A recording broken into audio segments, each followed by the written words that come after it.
Jadi gini nih Sat, kan Gas. Satgas dong jadi. Kan Wuling baru ngeluarin sebuah mobil yang menghajar segala segmen nih. Dari mulai basa-basi dimensi ini. Oh iya ya, udah kelihatan sih namanya juga ya. Jadi si Alphest ini kan dari segala dimensi, harga juga ngehajar nih. Kenapa nggak kita bandingin aja sesuai permintaan netizen di kolom komentar Wuling Alphest kemarin ya reviewnya. Oke. Kita bandingin sama yang brandingnya paling kuat di Indonesia, si Tegak. Oh, Honda. Boleh. Kita bandingin sama Honda WR-V. Di harga segitu Alphest dapat apa, di harganya WR-V itu dapat apa aja gitu. Oke. Yuk sekarang kita bandingin ya. Gas ya. Gas bro.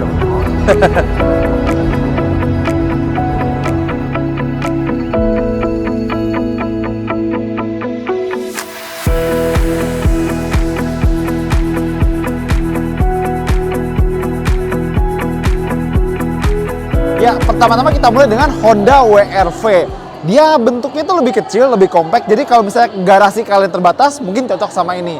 Dan desainnya lebih sporty daripada elegan. Lampu depan udah full LED tapi nggak ada proyektor, cuma multi reflektor.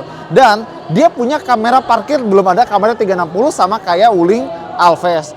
Terus satu kelebihan Honda WR-V dibanding sama Alphest adalah adanya kamera samping Honda Lane Watch. Ini kalau kita sen kiri atau kita tekan tombolnya, dia memperlebar pandangan kita ke sisi kiri biar nggak nyenggol pengendara lain atau pejalan kaki atau pengguna jalan lainnya. Alphest mana punya beginian. Terus kalau Wuling Alphest dia punya tombol buat smart entry cuma di bagian supir. Kalau WR-V ada di supir sama penumpang depan. Jadi lebih komplit ya. Handle belakang ngumpet kayak HR-V dan dia lampu belakangnya juga LED buat lampu rem, tapi lampu sennya masih bola biasa. Dan karena mobilnya juga lebih kecil, bagasinya kecil. Tapi peleknya lebih gede, dia 17 inci, Alphest cuma 16 inci. Dan dia pakai ban Bridgestone Turanza ukuran 21555 R17 dan rem belakangnya sayangnya masih tromol. Oh ya, ngomong-ngomong Bridgestone lagi ada booth loh di IMS. Samperin yuk. Oh, ternyata di sini boothnya Bridgestone. Lihat-lihat dulu ah. Banyak loh. Nah, ini ban yang tadi nih, Oh, Turanza. Ya. Kak. Ya Mbak. Ini nih lagi lihat-lihat ban Bridgestone Turanza. Soalnya tadi lihat ada mobil baru di sana pakai ini. Oh, pakai ini ya, Kak? Iya. Soalnya kalau misalnya saya lagi main ke booth-nya Bridgestone nih di IMS, lagi ada model ban apa aja ya?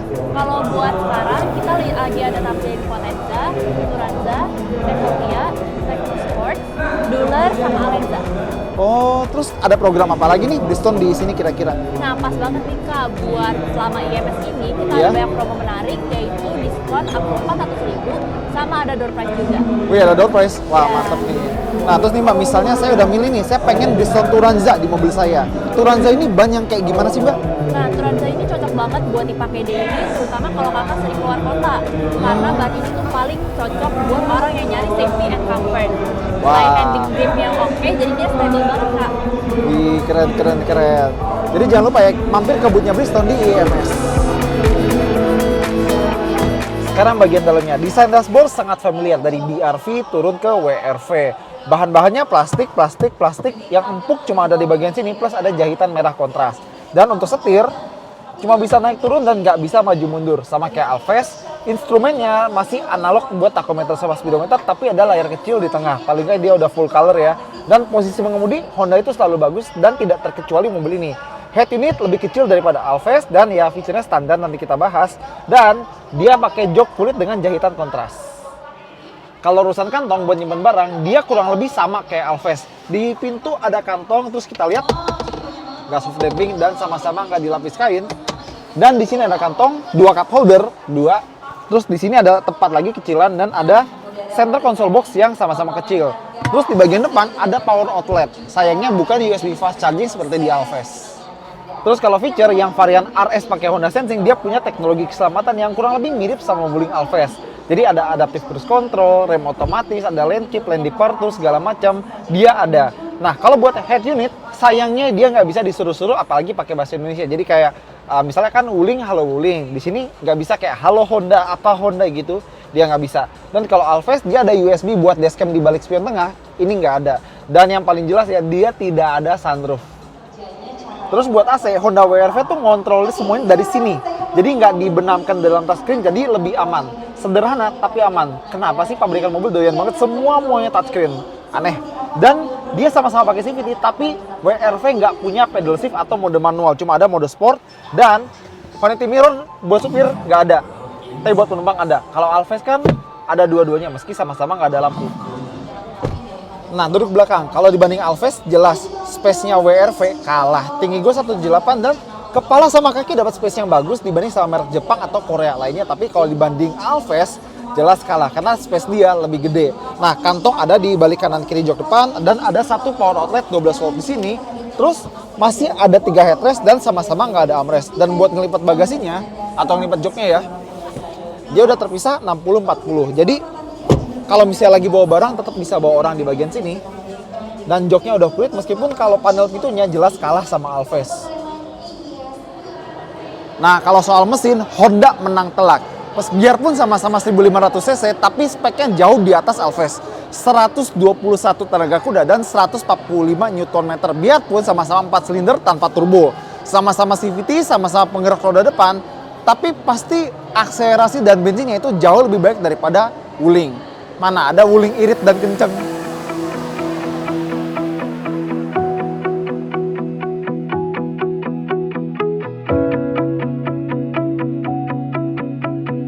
Nah, ini dia penantang baru yang bisa menghajar segala segmen di Indonesia. Pertama dari desainnya, dia lebih ke arah elegan dibandingkan sporty dengan pelampuan yang hampir LED hanya di bagian fog light dan sein belakang yang masih halogen. Sementara untuk bagian velgnya dia masih berukuran 16 inci ya.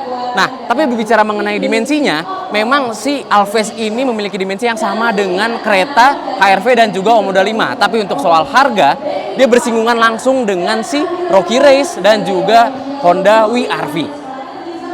Nah, tapi dengan harga yang lebih murah dibandingkan Honda WRV, Alphest punya rem belakang yang udah disc brake loh. Selain itu, karena dimensi yang lebih besar, Alphest punya bagasi yang lebih luas dibandingkan Honda WRV. Ya, ini adalah interior dari Wuling Alphest. Dengan harga yang lebih murah dibandingkan WRV, kita mendapatkan dashboard yang tidak satu desain dengan Wuling yang lainnya. Jadi tidak salam satu dashboard. Terlebih penggunaan material soft touch yang memanjang dari sisi kiri hingga ke kanan. Ini bahannya kalau disentuh kayak suede loh. Tapi ini bukan suede ya, ingat. Terus untuk posisi setirnya atau posisi mengemudinya juga ergonominya nyaman. Dan sayangnya memang dia masih tilt aja, belum teleskopik. Sementara untuk multi information display-nya dia sudah full TFT digital full color berukuran 7 inci, head unitnya berukuran 10,25 inci dan dapat terkoneksi dengan Android Auto juga Apple CarPlay. Nah, untuk pengaturan AC-nya, untungnya Wuling Alphest sudah memiliki pengaturan AC dengan tombol fisik. Jadi tidak perlu sentuh-sentuh layar lagi walaupun interface digital AC-nya itu masih di head unit, menyatu ya. Nah, lanjut ke bagian bawah ada power outlet USB, bukan colokan 12 volt lagi nih. Jadi bukan power socket. Lalu untuk kompartemen penyimpanannya, Alphest ya kurang lebih sama dengan WRV. Punya door pocket yang panjang, terus ada kantong dashboard yang udah pembukaannya soft opening. Nah, ada tempat buat naruh HP, ada 2 bottle holder di bagian tengah, ada tempat buat nyimpen kartu, sama di balik armrest ada tempat penyimpanan juga yang tersedia colokan 12 volt. Dan ditambah fitur yang tidak ada di WRV sekalipun mobil itu lebih mahal dibandingkan si Alphest. Yaitu adalah sunroof. Tuh, kan? Ya, walaupun emang penutupan partisinya masih manual. Berbicara mengenai fitur, untuk ADAS sama lengkapnya dengan yang ada di WRV. Dan tambahan ya, di bagian spion tengahnya itu ada digital video recorder. Jadi kelihatan nih ada USB di balik sini nih buat nyimpen data-data video recorder kalau misalkan ada terjadi hal yang tidak diinginkan oleh pengguna Wuling Alphest ini. Ditambah head unitnya sudah ada Wuling Indonesia Command. Jadi kita bisa perintah apapun, kayak misalkan pembukaan jendela atau misalkan untuk mengatur AC bisa lewat voice command aja. Terus kalau di WRV tuas transmisi yang nggak ada pengaturan manual, di Alphest ini ada mode manualnya. Terus kalau misalkan di WRV juga masih pakai rem otot ya. Kalau ini tinggal congkel aja remnya. Nah, duduk di bagian belakang Alphest ya tentu karena dimensi yang besar, dia punya dimensi dari kursi belakang yang luas dibandingkan daripada si WRV. Terus juga kompartemen penyimpanan sama, ada 2 kantong juga di bagian belakang. Ada ventilasi AC sama colokan USB. Kalau misalkan di WRV itu 12 volt, ini langsung colokan USB. Oke.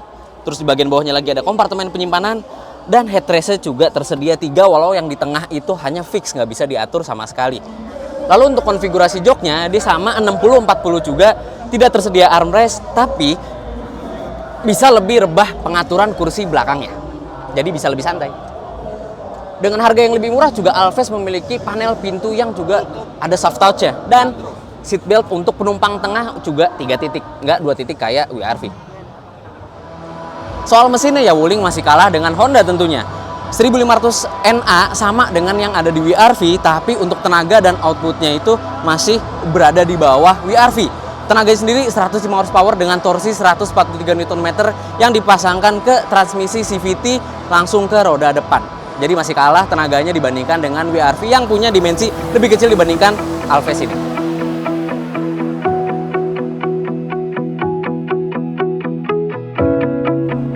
Oke, jadi itu dia perbandingan singkat antara Honda WRV dan Wuling Alphest. Jadi pertama nih, kalau Wuling Alphest harga yang kurang lebih sama dapat apa? Nah, Wuling Alphest dengan harga 295 jutaan aja udah dapat dimensi yang lebih besar daripada WRV. Desain mewah, interior dashboard nggak salam satu dashboard. Dapat sunroof, ADAS juga selengkap WRV. Fitur-fitur bahkan dapat ada yang lebih lengkap daripada WRV. Ada yang halo-halo itu ya? Iya, ada win-nya loh. WRV dengan harga yang lebih mahal, nawarin apa? Oke, jadi kalau Honda WRV itu dimensinya kecil, jadi cocok kalau garasi kalian kecil juga. Terus dapat kamera samping. Lumayan kalau misalnya kalian suka belok ke samping tuh agak-agak paranoid gitu ya. Wuling nggak ada tuh ya. Iya. Terus mesinnya juga lebih bertenaga. Mana ada Wuling kencang. Maaf Ya kan? Ya kan? Dan yang paling penting ya, kesukaan orang Indonesia. Logo Honda.